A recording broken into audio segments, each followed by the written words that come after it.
Alô, irmão, a paz do Senhor, tudo bem com você do outro lado? Aqui comigo, graças a Deus, tudo bem, tá?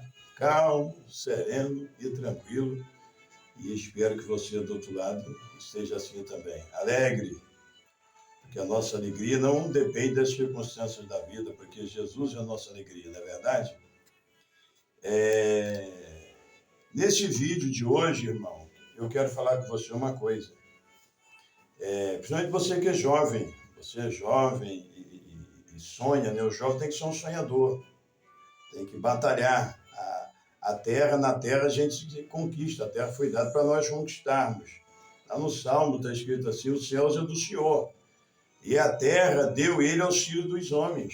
Então é luta, é combate, é só a gente lembrar o que Deus falou com Adão, né? Após o pecado, a sentença da Eva foi uma, e a sentença para o Adão foi outra. Quando Deus disse assim: maldita é a terra por tua causa, ele não falou para Eva, ele falou, foi para Adão: Adão, maldita é a terra por tua causa.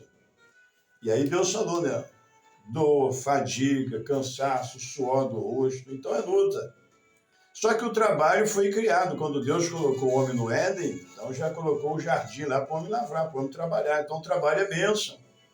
Por isso que Jesus um dia ele disse assim: olha, meu pai trabalha até agora e eu trabalho também.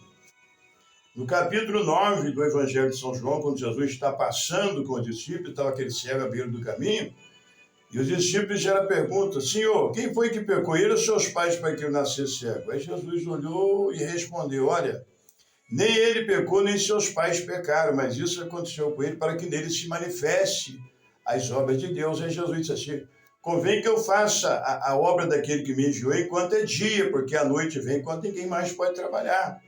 Então Jesus está sempre falando em trabalho, né? Então nós temos que gostar de trabalhar. O trabalho ele é maravilhoso. Deus trabalha, Jesus trabalha, o Espírito Santo trabalha, você está entendendo? E tudo começa na nossa infância. É por isso que é muito importante, você que me acompanha, sempre tem me acompanhado, e você ainda é solteiro, cuidado com o seu relacionamento. Se você é crente, eu estou falando com crente, o nosso canal se propõe a falar em obra missionária. Porque eu sou um pastor missionário, Deus me chamou na minha adolescência. Então eu tive que cumprir algumas regras que outros não cumpriam. Mas Deus me deu graça de cumprir normas e regras. Por quê? Porque o seu futuro, você que é adolescente e jovem, depende da sua santidade agora, da sua obediência, da sua determinação em não quebrar certas normas e regras. E uma das regras que você não pode quebrar de jeito nenhum é a regra da honra aos pais. E que Paulo disse lá, falando com os jovens Efésios, lá em Efésios, capítulo de números, final do capítulo 5, capítulo 6. O que Paulo diz? Honra teu pai e a tua mãe, que é o primeiro mandamento com promessa, para que te vá bem e viva muitos anos sobre a face da terra. Você está me entendendo? Então, é um princípio, uma norma, é uma regra bíblica que não pode ser quebrada. Respeitar as pessoas mais velhas, está lá na lei, está sendo dizendo: honra a face do ancião, diante das cãs se levantará. Porque com o velho está a sabedoria. Então tem gente desprezando o velho, não faça isso, porque o Salmo 92 diz assim: ó, o justo florescerá como palmeira, crescerá como cedro no Líbano. Na velhice serão viçosos, plantados já do Senhor darão fruto. E você vê também Caleb falou, lá em Josué capítulo 14, falou para Josué, você lembra quando o Senhor falou comigo,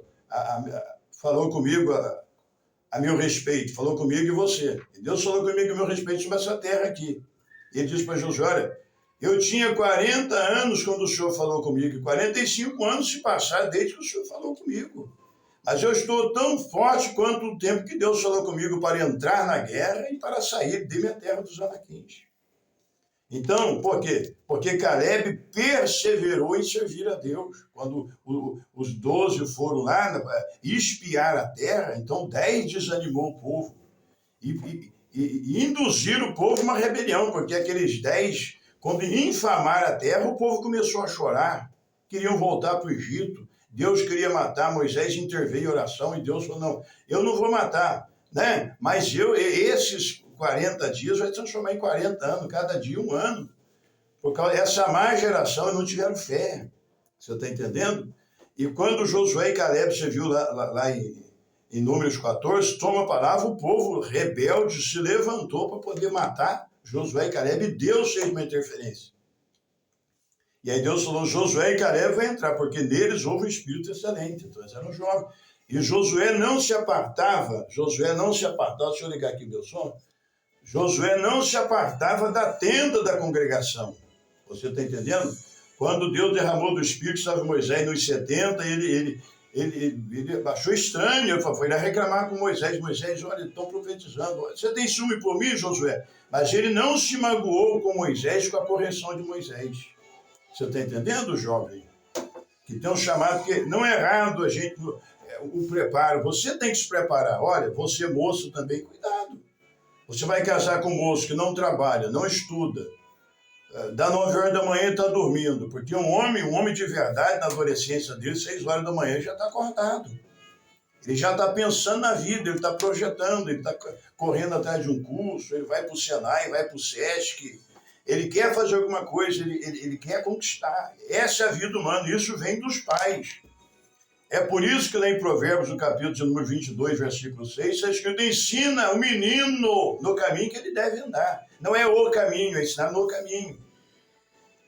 E você se lembra de João Batista? Ele ainda criança, para onde é que os pais levaram? Ele não foi porque quis, os pais levaram. Para onde? Para o deserto, eram essênios. Os essênios eram mais radicais do que fariseu. E não, vamos para o deserto, que aqui é coisa séria. Aí tá, João Batista foi para os desertos. Crescia, robustecia espírito até o dia de se apresentar a Israel. E Jesus, o Verbo encarnado, o Verbo se fez carne, habitou entre nós, vimos a sua glória, como a glória do unigênito do Pai, cheio de graça e cheio de verdade. Você está me entendendo? E aquele Jesus lindo que nasce de Maria, com 12 anos, onde é que ele estava? Ele não estava na praia, nas praias da Galileia. Você está entendendo? Não, ele não estava lá nas praias do Mediterrâneo, que banha a costa de Israel. Não. Então, todo ano os pais iam, aquela longa distância, adorar em Jerusalém.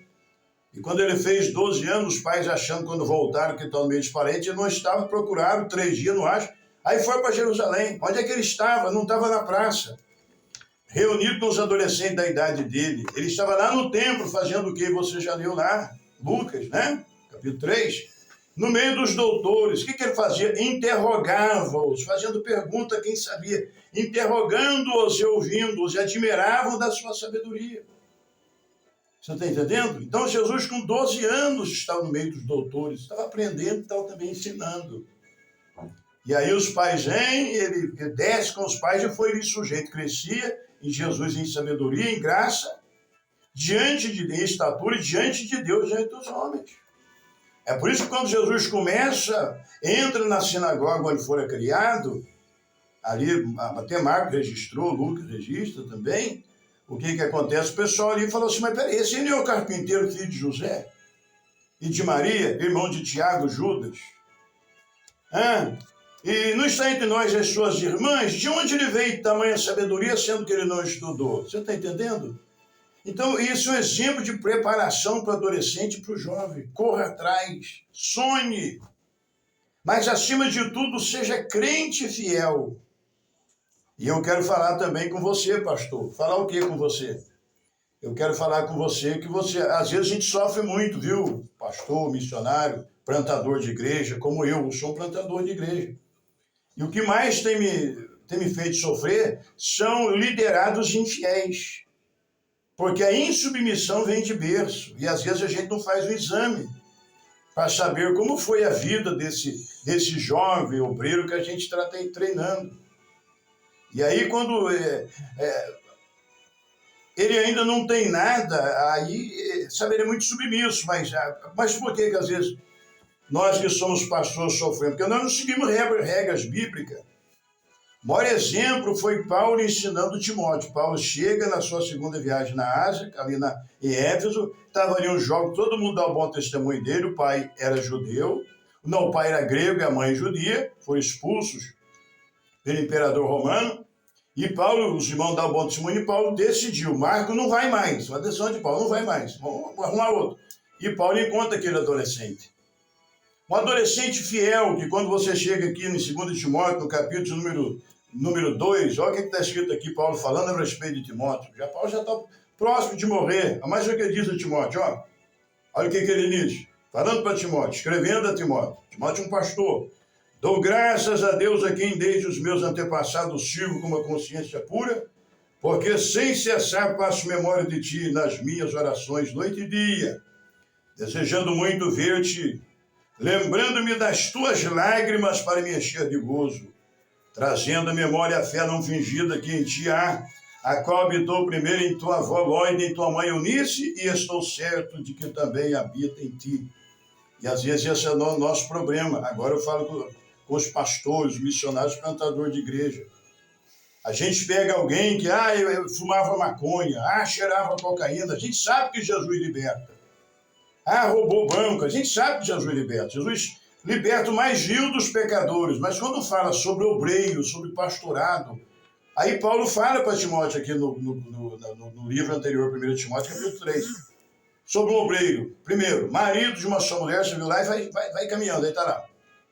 Que tenha filhos fiéis, que não possa ser acusado de dissoluto nem de desobediência. E o que Paulo fala lá? O obreiro é necessário que ele tenha bom testemunho das pessoas que estão de fora. Porque a igreja perdoa, recebe, Jesus limpa e purifica. A sociedade lá fora, às vezes, não esquece daquilo que o indivíduo fez. Então, nós temos que ter cuidado, que às vezes nós colocamos no púlpito um ex não sei o quê e abandonamos um jovem que cresceu na igreja, viveu a pureza, viveu a santidade. E aí, de repente, aquele jovem fica meio isolado ali, né? E aí, de repente, aqueles que aproveitaram a vida, ex-macumbeiro, ex-traficante, ex-não sei o quê, daqui a pouco está pregando, querendo ensinar nós, o jovem crente que está do outro lado. Tem coisas que eu não aceito, por quê? Porque eu, na minha infância, eu decidi obedecer aos meus pais, uma decisão minha. Na minha adolescência, eu decidi manter a minha obediência ao meu pai. Meu pai, eu falo para papai é pastor auxiliar em São Lourenço, Minas Gerais. Eu sempre digo, papai, o senhor é meu herói, papai. Eu não sei se vou conseguir ser como o senhor um dia, mas eu prometo para o senhor que vou tentar. Porque eu decidi obedecer o meu pai, obedecer a minha mãe. Meu pai sempre foi um homem de oração. O que eu mais vi meu pai fazendo com a minha mãe era de joelhos de madrugada, orando, citando o nome dos filhos, trabalhando para Jesus, pregando com a caixinha de som, evangelizando nas ruas. Eu aprendi a evangelizar com meu pai. Papai dirigiu o culto da cadeia pública da minha cidade. Quase durante 30 anos papai fez isso e nunca falhou. E eu comecei auxiliando o papai, aprendendo com o papai e com a minha mãe. Minha mãe partiu jovem com Jesus. Um exemplo de vida. Então, eu louvo a Deus pelos meus pastores que me ensinaram. Eu fui formado ministerialmente por pastor José Ezequiel da Silva em Taubaté, São Paulo. Pastor André Moreira Júnior, meu pai na fé que me acompanha.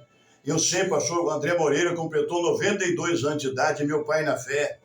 Ele orou pelo meu namoro, fez o meu noivado, fez o meu casamento, me ensinou. E sempre eu estou falando com o meu pastor André Moreira Júnior, meu pai na fé. Eu digo, pastor André, o que o senhor me ensinou, pastor André, também eu estou fazendo. Eu sou aquilo, eu estou em Roraima há 25 anos, eu sempre falo para o pastor André, mas eu sou aquilo que o senhor me ensinou a ser. E prometo, pastor André, seguir os ensinos que o senhor me deu. Que nós somos do Ministério de Taubaté, São Paulo. Então é muito bom a gente aprender com os pais e depois com os pastores que têm maturidade para ensinar. Mas os pastores também têm que ter cuidado. Eu, como pastor, tenho sofrido muito. Já perdi igreja.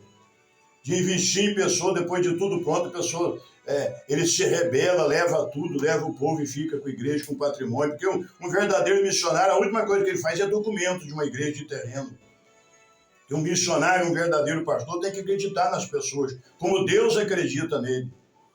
Mas, infelizmente, existem os inescrupulosos. Então, você tem que... Viu, meu querido pastor? Você tem que ter cuidado em quem você escolhe, porque tem gente que ele não quer ser seu discípulo, quer ser seu concorrente. Ele não quer ser o sucessor, mas ele quer ser o seu lugar. Você está entendendo? Então, a gente tem que ter muito cuidado, e você, jovem, cuidado com quem você está aprendendo. Eu, quando os jovens da minha idade, eu comecei a trabalhar em empresa com 14 anos, uma grande empresa. E os amigos, eu me lembro que amigo enrolava cigarro de maconha para me dar.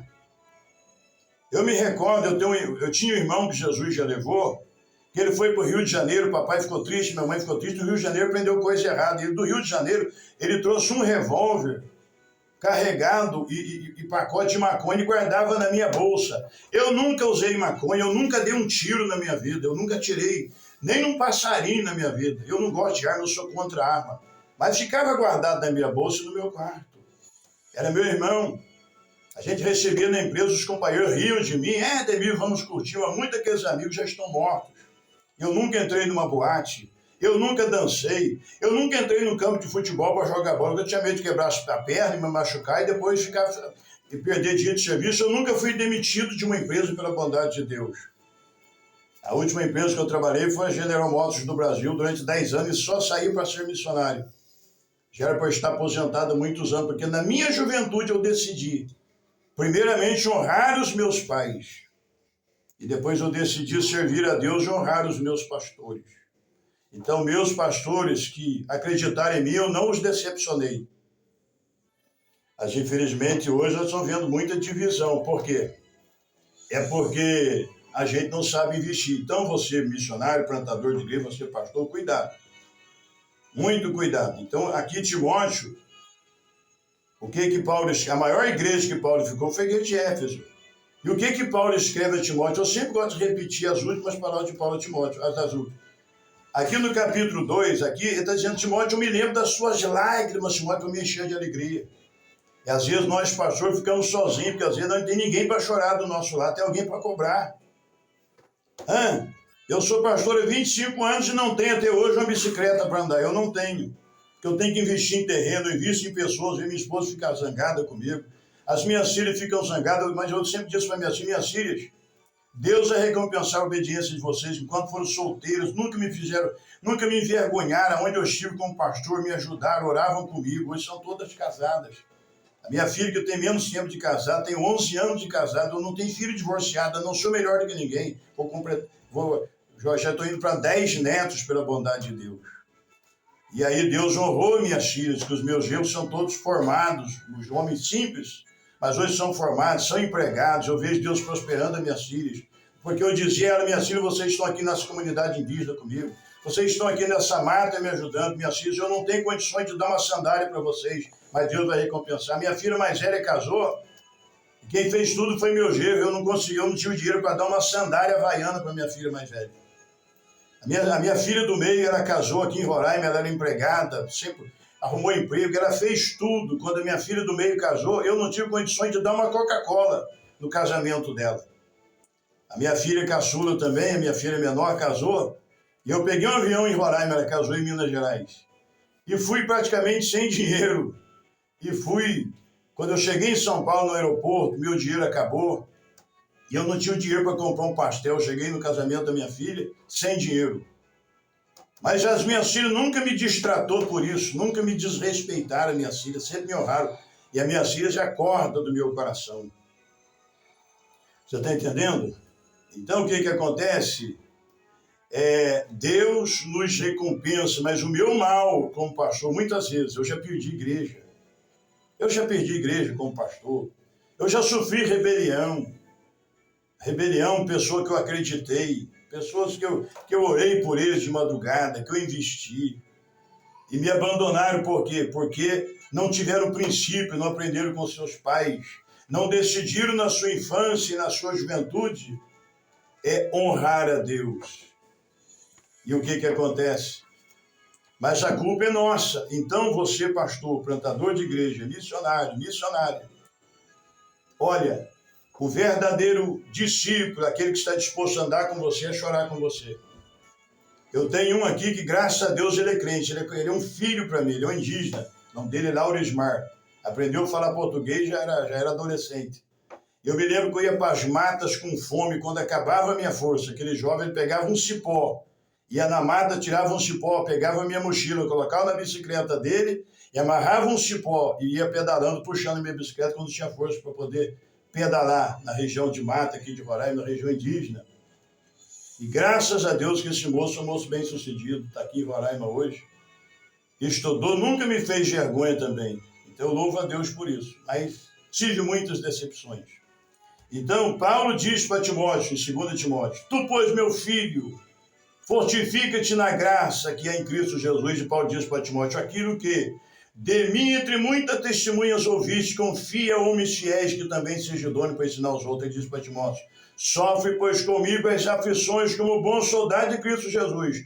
Porque o soldado alistado para a guerra não se embaraça com os negócios dessa vida, a fim de agradar aquele que alistou para a guerra. Então Paulo está falando, mas Paulo está dizendo, sofre comigo. A gente vê também muitos pastores folgados, que ele manda o irmão fazer concreto na igreja, ele não vai. Ele manda o irmão evangelizar, às vezes, num culto, ele não vai, ele não empresta o carro dele para ninguém ir. Você está entendendo? Eu já passei por isso, meu irmão, nesse meu aprendizado. Eu, em São Paulo, eu trabalhava, eu me lembro que eu morei em Pindamonhangaba, eu era diácono, eu vinha cansado de ir para a igreja, não me arrependo disso, mas o meu pastor chegava lá, chegava à tarde, sentava num banco, nunca vi aquele homem colocar a mão numa pá para jogar uma areia. Você está entendendo? Eu já fui também para o pastor me chamar, e o pastor no sítio dele, eu ficava o dia todo trabalhando no sol, e ele lá sentado dando ordem. Está cheio de presidente dando ordem que nunca sentou um tijolo. Porque quando a pessoa não aprende, o que acontece? Ele está doido para ser pastor, ser presidente através de voto. Aí quando a igreja está construída, está toda bonita, ele coloca um médico, um engenheiro, um advogado, que não é errado. Mas por que não colocou para sentar tijolo? Por que não colocou para reunir as primeiras almas também? Então, infelizmente, nós vamos sofrer na nossa Assembleia de Deus uma crise de liderança. Porque a única forma de ensinar é o exemplo. Paulo está falando para Timóteo, sofre comigo, não é sofre, não, está dizendo, sofre comigo. Timóteo, o que você aprendeu comigo, ensina para pessoas fiéis. E você sabe qual foi as últimas palavras de Paulo a Timóteo?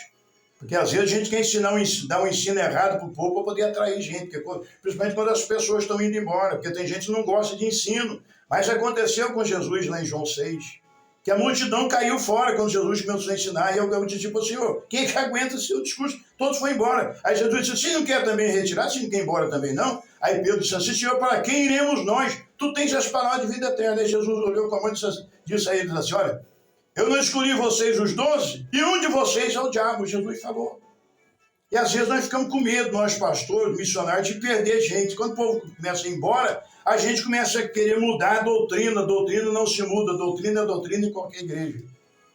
E o que Paulo fala para Timóteo? Antes de falecer, ser decapitado em Roma, ele escreve para Timóteo dizendo, 2 Timóteo capítulo 4, eu tenho de cor isso na minha mente, que eu sempre falo nos meus vídeos, as últimas palavras de Paulo para Timóteo, seu sucessor.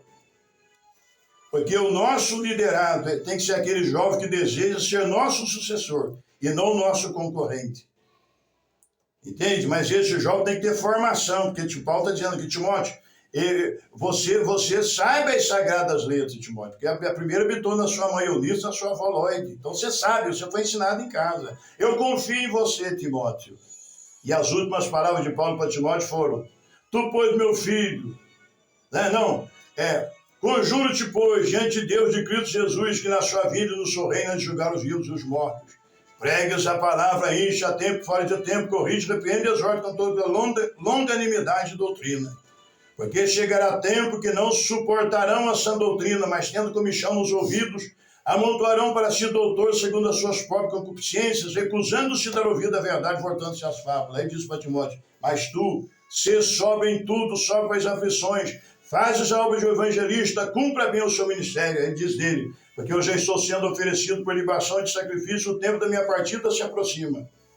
Mas eu combati o bom combate, acabei a carreira, guardei a fé, resta-me agora a coroa que o Senhor Jesus Cristo, o justo juiz, dar-me-á naquele dia, não somente a mim, mas a todos quanto amarem a sua vida. Só que ele diz para Timóteo, vem ter depressa comigo, porque Demas me desamparou a mão do presente século.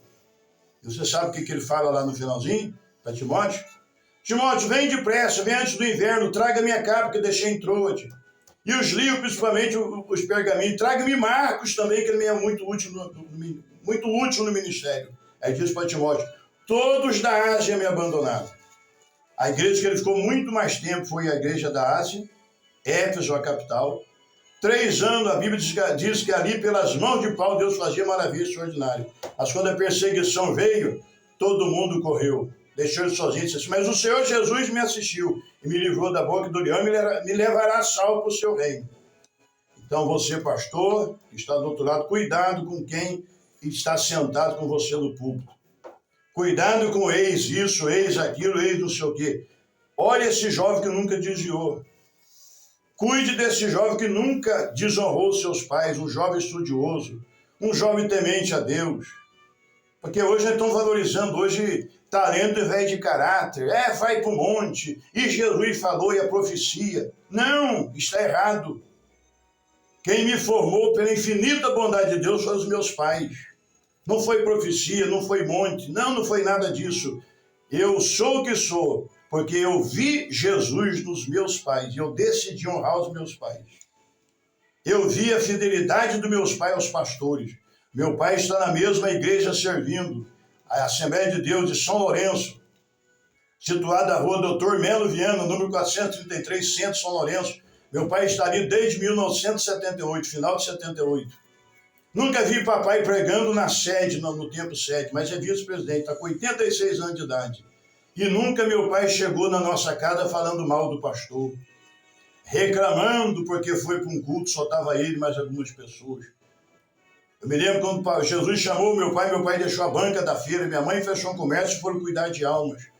E vi meu pai levando a minha mãe para a igreja, minha mãe montada em uma égua que sobrou para o meu pai. Minha mãe já bem inchada, andava quase 2 horas para ir para a igreja e nunca vi minha mãe perder um culto. E nunca vi meu pai ir reclamando para a igreja. Papai assumiu uma congregação, me lembro, ele ia numa carroça. E nunca vi papai reclamar porque ia para a igreja numa carroça levando os filhos. Eu vi fidelidade nos meus pais. E espero em Deus ser fiel que minhas filhas e meus netos vejam em mim fidelidade. E deixa os irmãos, deixa a sua família, pastor, ver em você uma fidelidade a Deus. Não reclame. Agora, cuidado com quem você põe do seu lado. Porque se você começar a colocar gente errada do seu lado, você vai acabar perdendo a sua família. As minhas filhas, às vezes, ficam tristes comigo. Eu deixei de investir na minha saúde, investir na minha esposa, dinheiro, tempo, viagens, e depois fui traído, simplesmente traído, por pessoas que não tiveram princípio. Mas mesmo assim vou continuar até o fim, não vou deixar. Porque se alguém decepcionou, se um liderado seu decepcionou, lembra que Judas era tesoureiro, e a função de tesoureiro é só a pessoa da confiança do grupo. E aquele tesoureiro decidiu, quando ele ingeriu o pão, Satanás entrou nele, ele foi e vendeu Jesus. O maior escândalo da história foi Jesus ser traído pelo seu tesoureiro, aconteceu. Então, traições vão haver, mas vamos ter cuidado para evitá-las, né? Deus abençoe a sua vida. Muito obrigado por acompanhar os nossos vídeos. Dê o seu like, se inscreva no nosso canal, tá? Agora eu vou estar sempre postando vídeo. Tá aqui o meu neto, tá aqui o irmão me assessorando agora tá melhor. Estou um calor terrível aqui, estou suando, que Roraima está muito quente. Estou falando aqui do meu gabinete pastoral, na sede da Igreja Evangélica Assembleia de Deus Ebenezer, aqui em Boa Vista, Roraima. Deus abençoe a sua vida, a sua família, o seu ministério. Até o próximo vídeo, em o nome de Jesus. Amém.